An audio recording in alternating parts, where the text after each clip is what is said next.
안녕하십니까. 오늘 12월 25일 성탄 예배를 파킨슨 환자들의 열린교회에서 드렸습니다. 오늘의 말씀은 요한복음에 비춰지는 예수님을 위주로 말씀을 한번 전해보겠습니다. 먼저 오늘 탄생하신 예수님은 어떤 분이신가, 누구이신가 한번 보겠습니다. 누구든지 5분의 1을 안다면 그 사람은 머지않아 아주 그냥 세계의 모든 패권을 가지고 엄청난 부자로 있을 것이라는 말이 있습니다. 그런데 놀랍게도 성경은 수천 년 전, 수백 년 전에 그것도 아주 세세하게 어떤 때는 나라, 어떤 때는 도시 이렇게 구별지어서 가면서까지 예언이 되어 있는데 사람들은 성경을 보기를 그냥 지경 이렇게 보는 그런 면이 있습니다. 의심할 것도 없이 예수님은 참 메시아이시며 우리의 구세주이십니다. 그럼 예수님이 어떤 분이신가 간단히 보겠습니다. 예수님의 탄생에 대해서 먼저 말씀을 드려보겠습니다. 이사야 7장 14절에 예수님이 태어나시기 600년 전에 이사야 선지자를 통해서 말씀을 하여 주신 것입니다. 이것이 신약에서는 어떻게 성취되는지 마태복음 1장 17절 가보겠습니다. 17절 그런즉 모든 대수가 아브라함부터 다윗까지 14대요 다윗부터 바벨론으로 사로잡혀 갈 때까지가 14대요 바벨론으로 사로잡혀 간 후부터 그리스도까지가 14대라. 22절, 23절 보겠습니다. 예수님이 어디서 태어날지 탄생지에서 예언을 하셨습니다. 22절, 이 모든 일이 된 것은 주께서 선지자로 하신 말씀을 이루려 하심이라 이르시되. 23절, 보라, 처녀가 잉태하여 아들을 낳을 것이요 그의 이름을 임마누엘이라 하셨으니 이를 번역한즉 하나님이 우리와 함께 계신다 하십니다.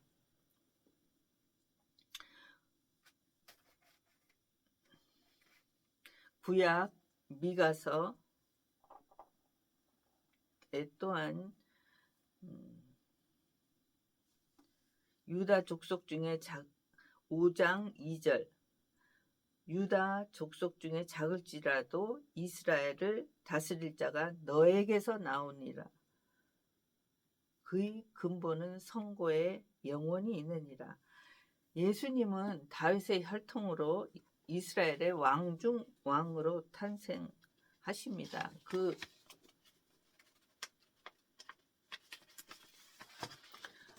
장소가 바로 베들레헴입니다. 누가복음 2장 4절부터 7절 예수님의 부모가 살던 곳은 나사렛입니다. 근데 로마 황제가 백성 모두에게 자기 고향 가서 출생신고를 하라고 하다 보니까 예수님께서 요셉의 고향인 베들레헴으로 가서 거기서 탄생하십니다. 마태복음과 누가복음에 예수님의 족보가 있습니다.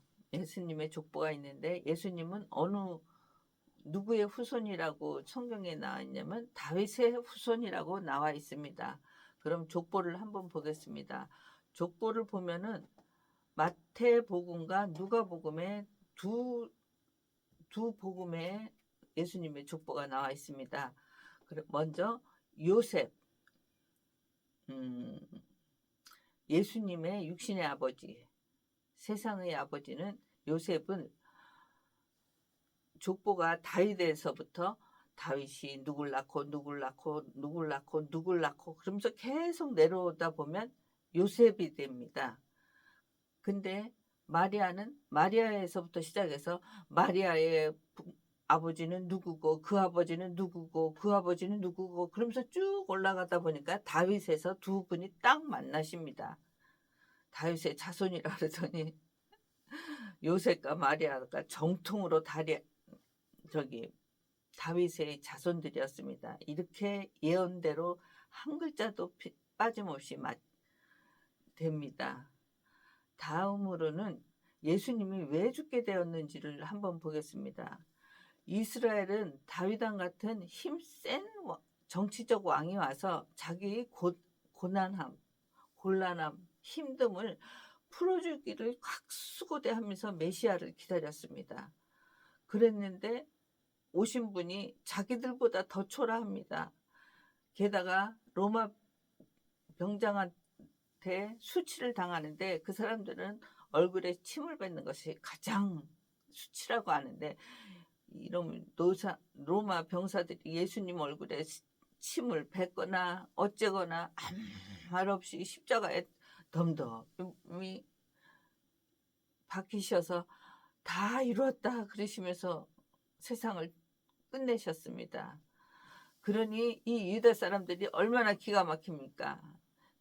우리한테 메시아 구원자만 오시면 너네들 두고 봐라 하고서 의기양양했던 그 사람들이 얼마나 낙심을 했겠습니까? 그 유대인들은 아직도 예수님으로 믿질 않고 좀 선각자, 유능하신 선지자 정도로 믿고 있어서 유대교는 신약을 인정하지 않습니다. 그래서 아직도 구약 하나 가지고 공부하고 있습니다. 공부가 좀 작을 것 같아서 좋을 것 같습니다. 신약이 쉬운 것 같아도 예수님이 직접 천국을 말씀하시니까 우리가 알지 못하는 천국을 설명하시려니까 우리가 아는 상황에 내에서 설명을 해주시려고 비유도 들고 못도 들고 예도 들고 다 해도 우리가 못 알아듣습니다. 못 알아듣는 가장 큰 열매가 예수님이 십자가에 돌아가시자 그 3년 동안을 동고동락했던 제자들 12명 아주 엑기스 같은 제자들이 하나도 안 남고 다 도망갔습니다. 정말 열매라고 생각했었다면 도망갔겠습니까? 근데 예수님께서 부활을 하시자 예수님께서 돌아가시면서 제자들한테 예루살렘을 떠나지 말라고 당부하고 떠나셨습니다. 그러자 그 사람들은 예루살렘을 떠나지도 않았는데 그 겨자씨만한 씨가 전 세계를 이렇게 큰 나무로 만들게 되었습니다. 그래서 다시 다음으로는 예수님이 왜 죽게 되었는지 말씀드려 보겠습니다. 예수님이 33년 동안 사시고 로마 병정들에게 수칠당하고 은 30냥의 가룟 유다의 지적으로 로마 병장에게 팔리게 됩니다.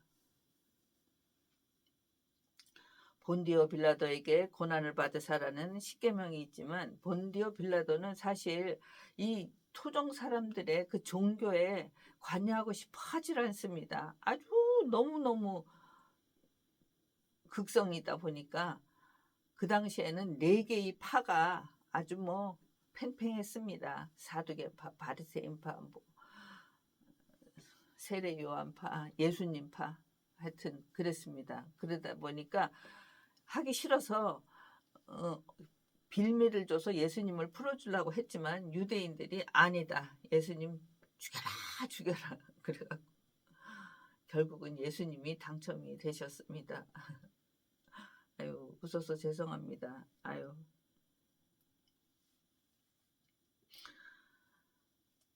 우리가 이런 모든 것을 종합해 볼 때 십자가에서 돌아가실 때 모든 것을 다 이루었다. 모든 것을 다 이루었다. 무엇을 이루었다고 저렇게 돌아가시는 분이 무엇을 이뤘다고 하시는 것입니까? 생각해 보셨습니까? 무엇을 다 이루었셨는지?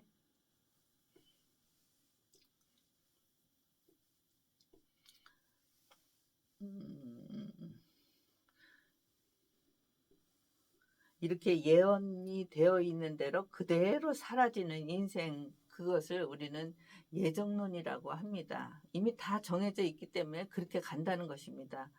그런데 예수님은 700년, 구약이 700년 동안 기록한 거니까 700년 동안을 에서부터 예언이 됐고 부활해서 오신 그것도 기록이 되어 있고 앞으로 재림해서 오실 일도 기록되어 있습니다. 예수님께서는 기록된 바 모두 이루셨습니다. 기록된 바. 그래서 다 이루셨습니다. 만일 우리의 태어나서부터 죽을 때까지 기록이 쫙 있다면 우리는 그걸 싹 보고 고난이 닥칠 때나 힘들 때는 싹 피해 가려고 할 것입니다. 그렇죠? 근데 예수님께서는 다 아시지만 하나도 피하시지 않고 다 순종으로 받아들이고 십자가에서 피 흘리기까지 모두 순종으로 생을 마감하셨습니다. 우리는 그래서 우리의 이 연약함과 변덕스러움을 알아서 하나님께서 바로 내일도 안 가르쳐 주십니다. 1시간 뒤도 안 가르쳐 주십니다. 1시간 뒤도 안 가르쳐 주십니다. 한 발짝 앞도 안 가르쳐 주십니다. 우리가 그런 사람들입니다. 그럼 이제 예수님께서는 자신을 누구라고 주장하는지 보겠습니다. 사람들은 예수님을 사랑합니다. 몰몬교, 천주교, 불교 뭐 할 거 없습니다. 무슬림까지도 예수님을 사랑합니다. 그저 그분이 선생님 정도이고 지혜를 주는 선생님, 오병이어처럼 배고파 죽겠는데 그렇게 음식을 다 꺼내서 이렇게 주니까 사람들이 저 사람이 임금이 되면은 왕이 되면은 적어도 배는 안 고프겠다 하고 그냥 몰려 다니다시피 한 예수님을 사람들은 사랑을 합니다. 언제까지 사랑을 하냐? 내가 하나님 아버지의 아들이다. 내가 하나님이다라는 진짜 말이 나오자마자 유다 사람들은 확 변해서 땅에서 돌을 짚는 것입니다. 아니 어디서 하나님이 자기 아버지라는 거야. 그럼 나는 뭐야? 그러면서 어느 선까지만 나는 너네 선생님이다. 나는 너네를 배워주러 왔다. 요 선까지만 있었다면 예수님은 세상 사람들에게 아주 사랑을 받는 그런 사람이었을 텐데 요 선을 넘어가는 순간까지 가시는 바람에 돌이킬 수가 없는 그것이 또 하나님의 뜻이었기에 그런 일이 역사가 지어졌습니다. 요한복음 20장 30절에서부터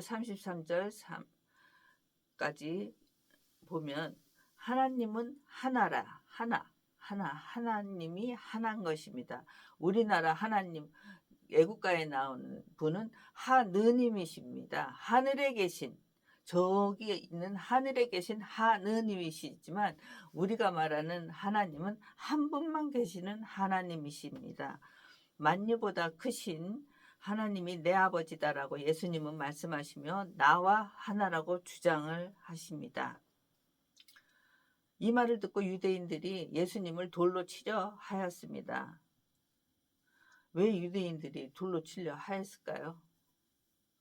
하나님과 하나라고 감히 세상에.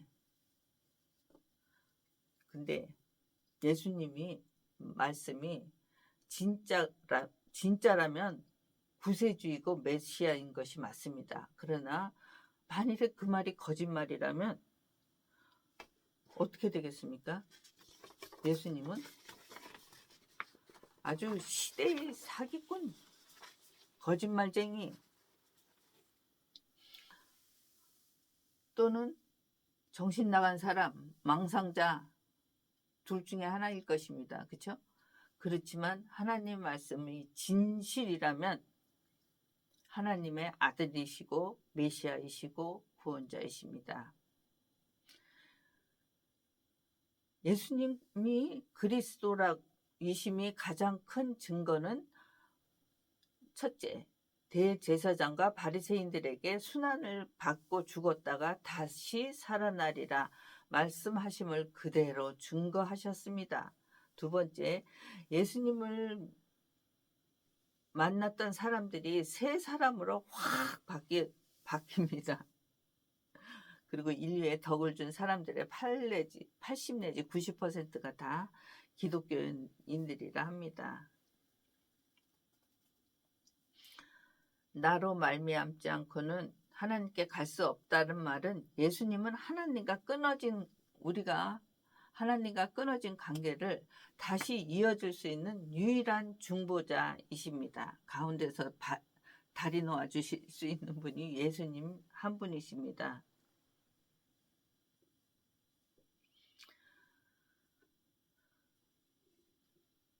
빌립이 당신 아버지 하나님을 한번 보여달라고 합니다. 그렇죠. 예수님께서는 뭐라 하셨냐면, 나를 그렇게 오래 보고 그렇게 오래 같이 생활을 했는데도 내가 누군지 모르겠냐? 나를 보는 것이 하나님 보는 것이거늘, 이렇게 말씀하셨습니다. 보지 않고 믿는 사람이 진정 복되다 하셨습니다. 우리는 항상 무엇을 봐야 믿고 무엇을 만져야 믿고 뭔가 내 눈앞에서 왔다 갔다 해야지 잘 믿어집니다. 우상이라는 것이 무엇이냐 하면은, 우상이라는 것은 내가 만들어낸 신입니다. 나 고난하고 불편할 때마다 요술쟁이 램프에서 진이 부르듯 이거 좀 치료해달라고, 이거 좀 어떻게 해결 좀 해달라고 지극정성으로 내가 물질을 바쳐가며 비는 내가 만든 신앙이 우상인 것입니다. 그렇지만 하나님은 우리의 우상의 대상이 아니십니다. 그것을 바로 알아야겠습니다. 오늘 성탄절 잘 보내시고 새해에는 열심히 공부해 봅시다. 새벽 6시부터 매일 하루 한 장씩 성경 강해가 나가고 있습니다. 많이들 참여하여 주시는데, 아침에는 다자 통화로 합니다. 그래서 저에게 전화번호만 주시면 전화를 참여하실 분에게 모두 일괄적으로 단체 톡으로 일괄적으로 전화를 드리고 들어오셔서 듣기만 하시면 되십니다. 아무 부담 갖지 마시고 하나님이 어떤 분이신가, 예수님이 어떤 분이신가를 알아가는 길에 참여하여 주시기를 간곡히 기도드립니다. 기도하겠습니다.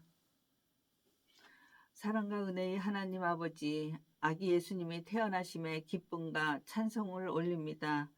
태어나심과 사역의 현장들, 십자가의 죽음이 33년간의 생을 마치시는 모습을 보았습니다. 우리를 교회 마당만 밟는 신앙인이 되어서는 안 됨을 야단을 쳐서라도 알게 하여 주시옵소서. 하나님을 알아도 올바로 아는 성경 공부를 할 수 있도록 은혜로 도와주시옵소서. 주님을 만나야 사람이 바뀌지 절대 인간은 사람을 바꿀 수 없음을 주님은 우리와는 다른 분임을 분명히 알게 하여 주시옵소서. 주님은 순종해야 하는 대상이지 우리의 부탁을 들어주려 기다리고 있는 분이 아님을 분명 알게 하여 주시옵소서. 우리가 바른 길을 가도록 인도하여 주시옵소서. 모든 말씀 예수님 이름으로 기도드립니다. 아멘. 오늘의 2024년 크리스마스 예배 말씀을 유튜브로 다시 찍었습니다. 감사합니다.